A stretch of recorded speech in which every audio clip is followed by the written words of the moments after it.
All right, welcome to International Financial Management. In this week's class, we're going to study Chapter 11, how to manage transaction exposure. Before we start, let's do a quick review of what we learned in Chapter 10. In Chapter 10, we talked about three major types of exposures that an MNC may face in their multinational businesses. We talked about transaction exposure, we talk about economic exposure, and we also have translation exposure. So in this class, in this chapter, we're going to focus solely on how to manage transaction exposure. So typically, transaction exposure exists when there are contractual transactions that cause an MNC to either need or receive a specified amount of money at a specified time in the future. So why do we actually manage or to reduce the transaction exposure? Well, the reason is that, as we can see, the dollar value of payables could easily increase by, let's say, 10% or more within a month. And the same logic, the dollar value of receivables could easily decline by, for example, 10% or more within a month. So as a result, all these actions might completely eliminate the profit margin on the sale of the product. So for this reason, most MNCs may consider hedging contractual transactions denominated in foreign currencies. So by managing transaction exposure, financial managers can increase the MNC's future cash flows or at least reduce the uncertainty surrounding the MNC's cash flows, and thereby enhance the value of the MNC. So this is the reason why an MNC needs to manage their transaction exposure. So here are some objectives of this chapter. First, we have the policies for hedging, and second, we have the techniques commonly used to hedge payables, and we also have the techniques that are used to hedge receivables. Next, we have the limitations of hedging, and to close the chapter, we're going to talk about other methods of hedging. So I'm going to divide this video into two parts. So today we're going to focus on the policies and the techniques used to hedge payables. And in the next video, we're going to learn how to hedge receivables, what are the limitations of hedging, and as well as the other methods of reducing exchange rate risk. Okay, so first of all, what are the policies for hedging? So an MNC's policy for hedging transaction exposure depends in part on its management's degree of risk aversion. For example, if the management of an MNC is risk averse, it may choose to hedge most of its transaction exposure. On the other hand, if the management of an MNC prefers risk, it may choose to hedge selectively. So first, hedging most of their exposure. Some MNCs hedge most of their exposure so that their value is not highly influenced by exchange rate. So doing this will make their transaction exposure not influenced by exchange rate, because doing this will eliminate most of their exposure, most of their transaction risks. Hedging most of the transaction exposure allows MNCs to more accurately forecast future cash flows, so that they can make better decisions regarding the amount of financing they will need. Well, on the other hand, if an MNC chooses selective hedging,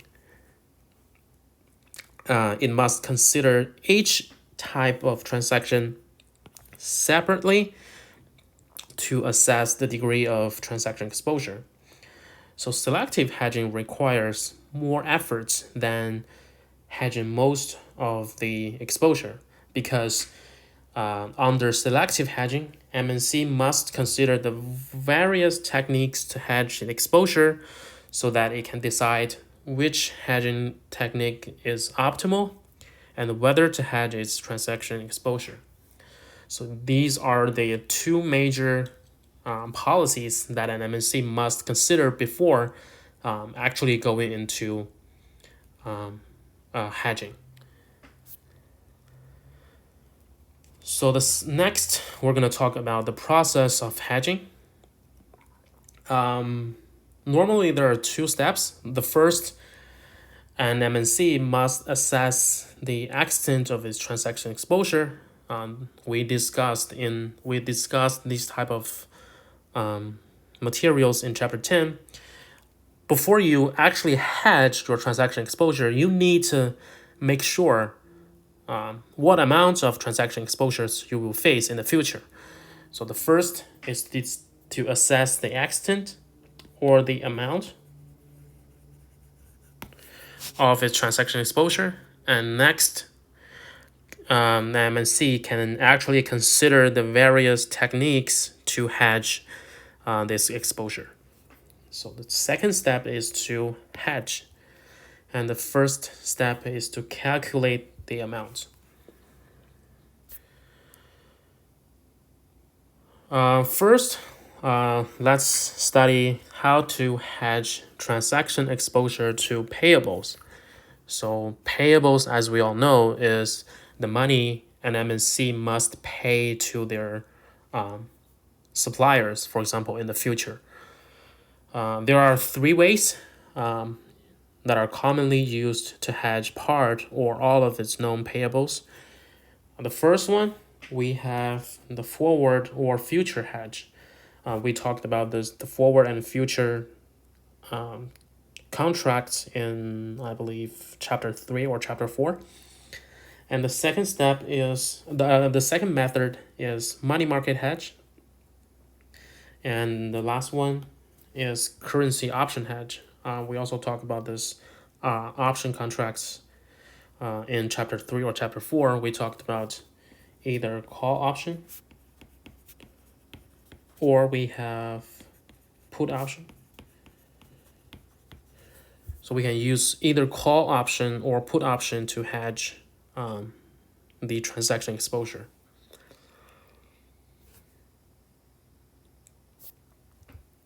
So the first, forward or futures hedge. Forward or futures hedge allow an MNC to lock in a specific exchange rate at which it can purchase a currency and hedge payables. Remember, if you want to pay, you need to purchase a forward or futures. And if you want to receive, if you are about to receive money, you can, if you want receivables, you need to sell a currency, forward or currency futures. So here are the difference between the receivables and payables. So a forward contract is negotiated between the firm and a financial institution, such as commercial banks. And a forward contract will specify the currency that a firm will pay or the currency that a firm will receive. It will also specify the amount of currency to be received or to pay by the firm, and also the forward rate, the rate at which the MNC will exchange currencies, and this rate is also known as the forward rate, or if you use futures contract, is also the futures rate. And the last one is the future date at which the exchange of currencies will occur. So one feature of forward or futures contracts are that they are all obligations. So once you decided to enter into a future or forward contract, that's an obligation. You you are obligated to buy or to sell the underlying currencies when the future date happens. So so let's take a look at an example of a future or forward hedge. So Coleman is a US based MNC that will need 100,000 euros in 1 year. It could obtain a forward contract to purchase the euros in 1 year. The 1 year forward rate is $1.2 per euro. So the same rate as currency futures contracts on euros. So the forward rate and the future rates are the same. They are all 1.2 US dollars per euro. If Coleman purchases euros 1 year forward, what is the dollar cost in 1 year? So the cost in US dollars is simply just the money the euros and MNC need times the forward rate. In this example, the Coleman needs 100,000 euros. So 100,000 times 1.2, this is the forward rate or the futures rate. And we have 120 US dollars. So this is the cost of forward or futures hedge.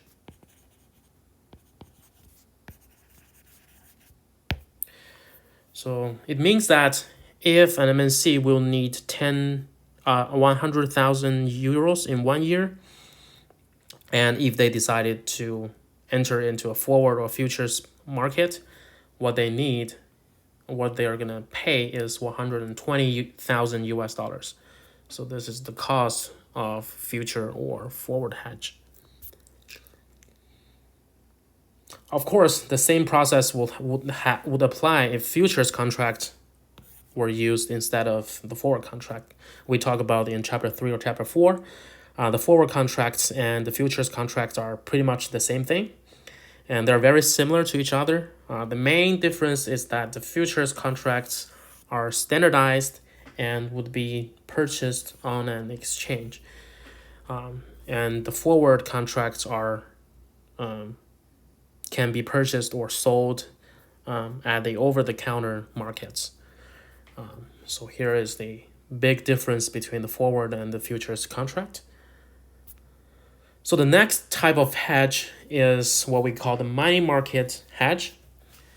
So money market hedge usually involves taking a money market position to cover a future payables position.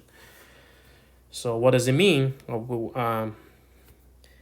So if a firm prefers to hedge payables without using its cash balances, they can do two things. The first, they can borrow funds in the home currency.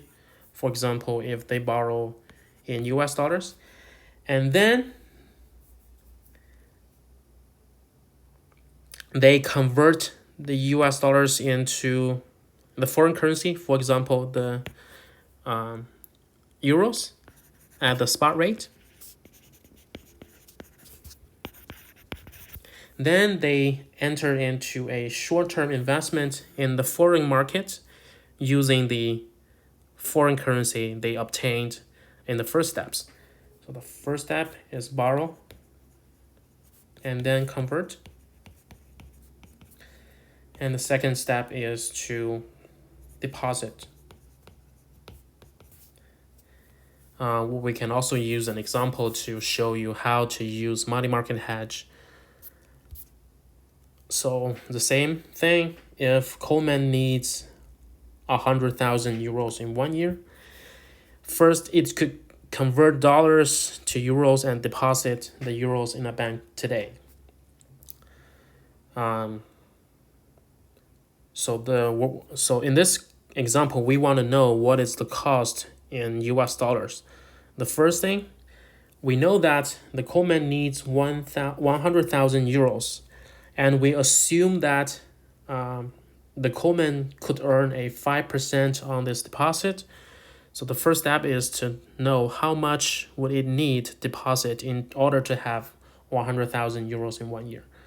So the 5% is the interest rate, and the Coleman needs 100,000 euros, and divided by 1 plus 0.05, so that gives us 95,238 euros. It means that the Coleman can deposit 95,238 euros in order to get 100,000 euros in 1 year. So this is the amount of money that Coleman needs to deposit. So this is euros. So the second step is to convert that euros into US dollars. Then we can decide what amount of US dollars that must be that must be used to buy that amount of euros. So we assume the spot rate today is 1.18 US dollars per euro.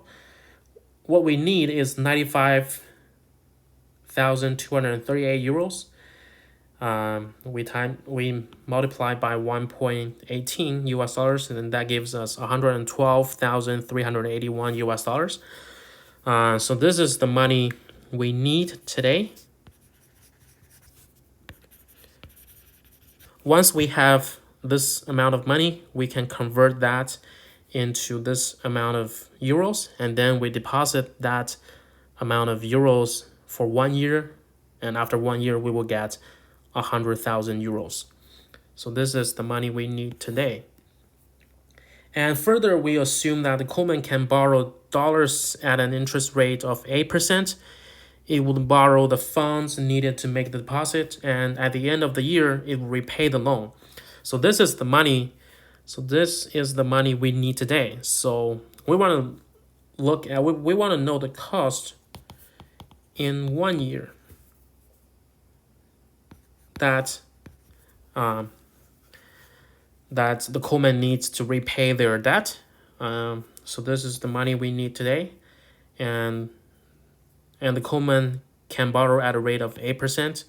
So this $112,381 times 1 plus 0.08, and that equals 121,371 US dollars. So this is the amount that we need in 1 year to repay the loan that we borrowed today. So this is the cost after 1 year. So usually, normally this is how we use money market to hedge transaction exposures. So let's do a quick comparison of the money market hedge versus the forward rate or the futures hedge. The first, what we know is that the results of both hedges are known beforehand, right? We know the forward rate, and we also know the interest rate we can borrow or the interest rate we can earn. So all the results are known beforehand. All the costs, another way of saying that, costs are known beforehand. So one benefit is that the firm can implement the one that is more feasible. The firm can compare the cost of the money market hedge versus the cost of forward or futures hedge, and to determine which one is the better choice for the firm. So this is the comparison, or a good thing about money market hedge versus the forward or futures hedge. And the third type of hedge we're going to learn today is what we call the call option hedge. This is a more complex type of financial derivatives that we can use to hedge the transaction exposures. What is a call option? So a currency call option provides the right. Remember, this is the right to buy at a specified amount of a particular currency at a specified strike price or exercise price within a given period of time. So one thing to notice is that a call option only provides the right or the option to buy or to sell. It is not a obligation. So it also means that if you own a call option, there are two things you can do. You can either exercise your option or you can let it expire. So that only gives the right. So it does not obligate its owner to buy the currency at the price. And the currency call option includes assessment whether the advantages of a currency option hedge are worth the price paid for it. And the price for the call option is called a call premium. So the price of the call option is known as the call premium.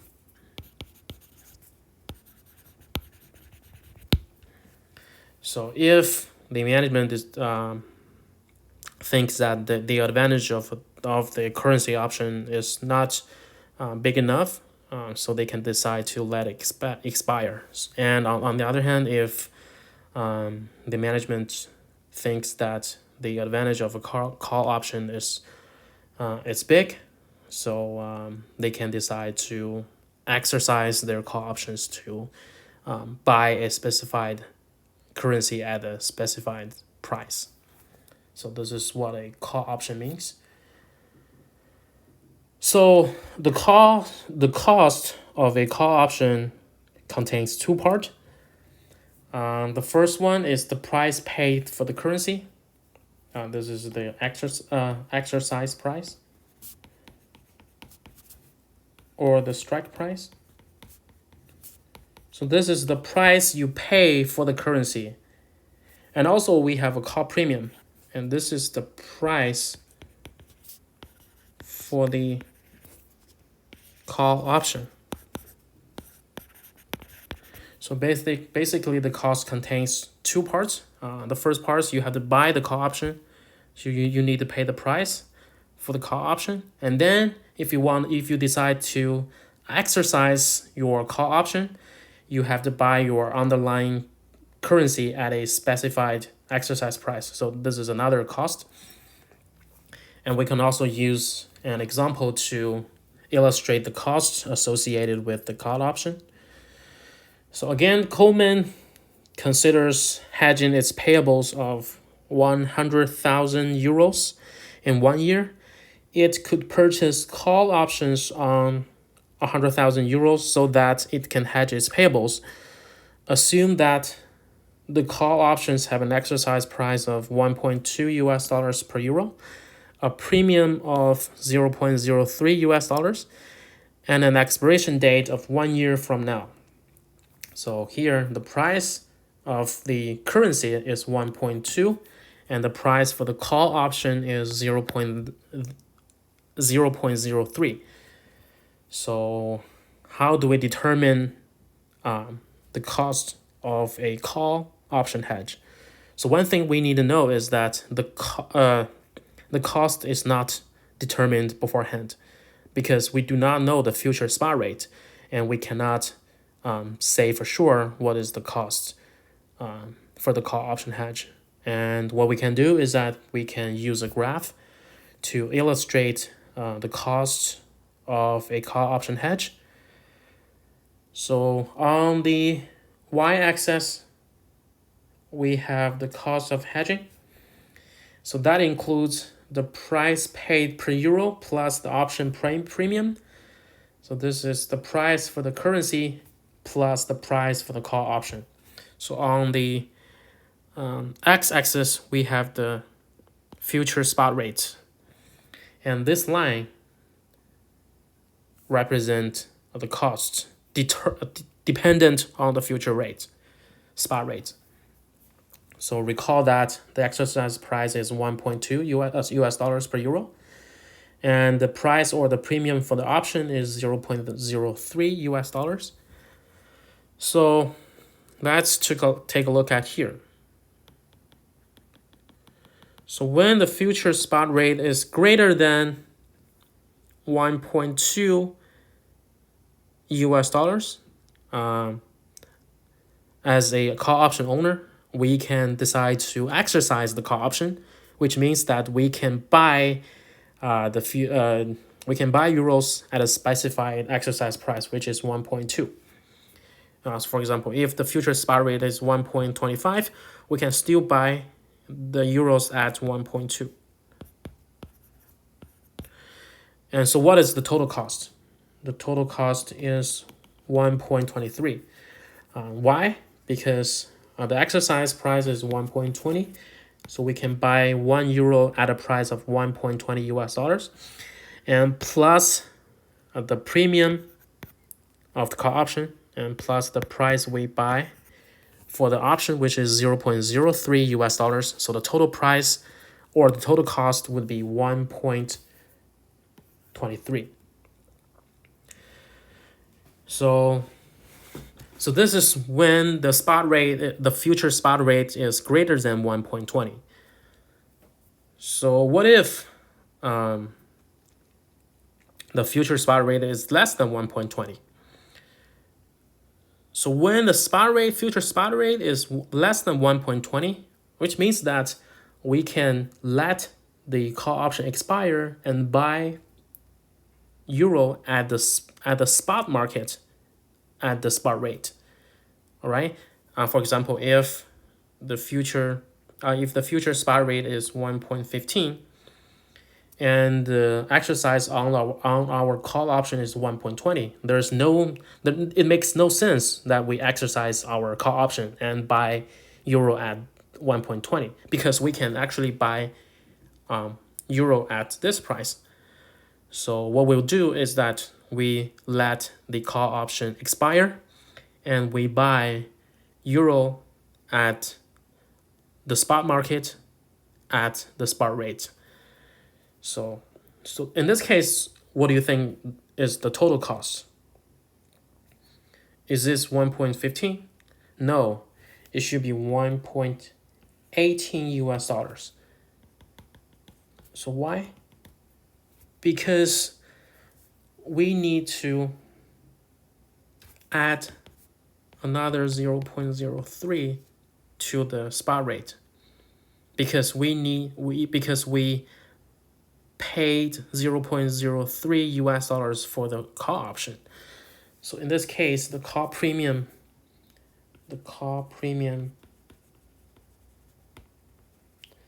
is a sunk cost,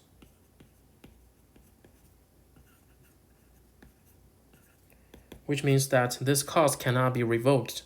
Once you paid for the call option, that cost will be added to your total cost.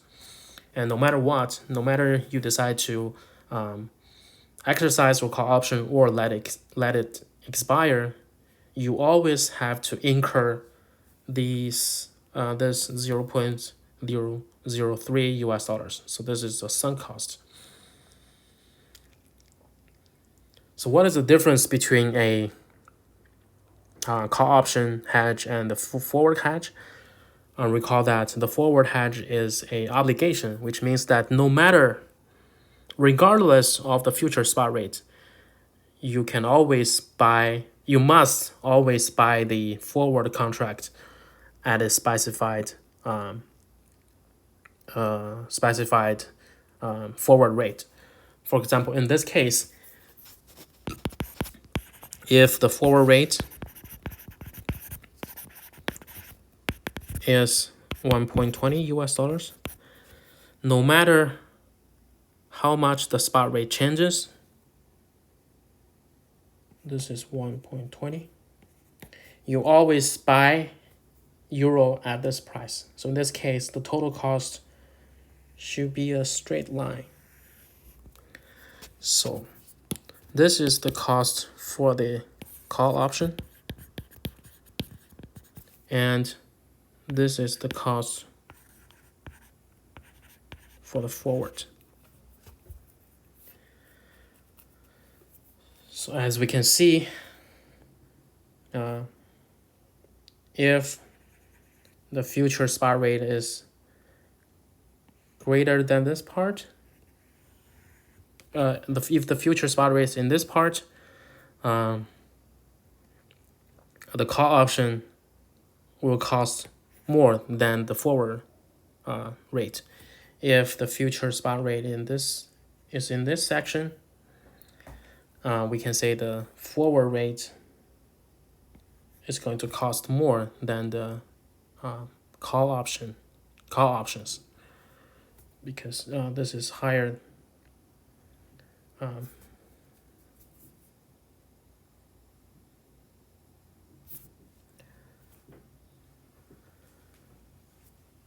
So as we know, an MNC may wish to incorporate its own forecasts of the spot rate at the time payables are due, so that it can more accurately estimate the cost of hedging with all options. So what does it mean? We can use a table to illustrate. So for example, here, Coleman considers hedging its payables of 100,000 euros with the call option that has an exercise price of 1.20 US dollars, a premium of 0.03 US dollars, and an expiration date of 1 year from now. Assume that Coleman's forecast for the spot rate of the euros at the time payables are due is as follows. The Coleman assumes that there is 20% probability that the future spot rate is 1.16, and there is a 70% probability that the future spot rate is 1.22, and there is a 10% probability that the future spot rate is 1.24. So how do we decide what is the cost associated with the call option hedge? So now we can use a table to illustrate this distribution of the cost. So in scenario 1, the future spot rate is 1.16, and in scenario 2, the future spot rate is 1.22, and in scenario 3, the future spot rate is 1.25, and the premium is the same, which is 0.03 US dollars. So if let's consider scenario 1. If the future spot rate is 1.16, and we know the exercise price is 1.20, so the exercise price is 1.20. So in this case, the future spot rate is less than the exercise price. So it makes sense for the MNC to let the call option expire and to buy the foreign currency at the spot rate. So the amount paid per unit is 1.16, which is the spot rate. So the total cost is 1.16 plus the premium, which is 1.19. So this is why the total amount paid per unit includes the premium and also the price paid for one unit. So if the amount is 100,000 euros, the total cost would be 119,000 US dollars. So if, let's take a look at scenario 2. So in this case, the future spot rate is 1.22, which is higher than the exercise price. So under this circumstances, an MNC will exercise its call option, so it can buy euro at the pre-specified exercise price, which is 1.20. So the total amount per unit is 1.20 plus 0.03, which is 1.23. And if so, the total cost for 100,000 euros would be 123,000 US dollars. Again, in scenario 3, when the spot rate is 1.24, which is greater than the exercise price 1.20, so a rational or a rational financial manager of an MNC would exercise its call option and buy euro at the exercise price, which is 1.20. So the total cost per unit is 1.20 plus 0.03, which is 0.23. And also the total cost for 100,000 euros would be 123,000 US dollars. So this is the cost distribution of 100,000 euros. We can see that the cost distribution is dependent on the future spot rate. So now let's compare the three different techniques that we learn. Let's compare the three different types of techniques we learned today. So first, the cost of the forward hedge or money market hedge can be determined with certainty, because the forward rate or the interest rate is known beforehand. So the total cost for the forward hedge or money market hedge can be determined with certainty. But however, the cost associated with the currency call option cannot be determined with certainty, because it has different outcomes depending on the future spot rate. We can use an example to illustrate this. So, for example, the first one we have is forward hedge. So again, this company needs 100,000 euros. If it decides to do a forward hedge, the total cost will be 100,000 euros times 1.2. So this is the forward rate. So the total cost will be 120 US dollars. And for example, if the company decides to do money market hedge, first they borrow US dollars, they convert it into euros, and then in that euros, at the last they repay their debt. So the deposit amount denominated in euros can be calculated as this, and the deposit amount denominated in US dollars can be calculated as this. So the total money, the total amount of money the company needs to repay this debt can be calculated as this.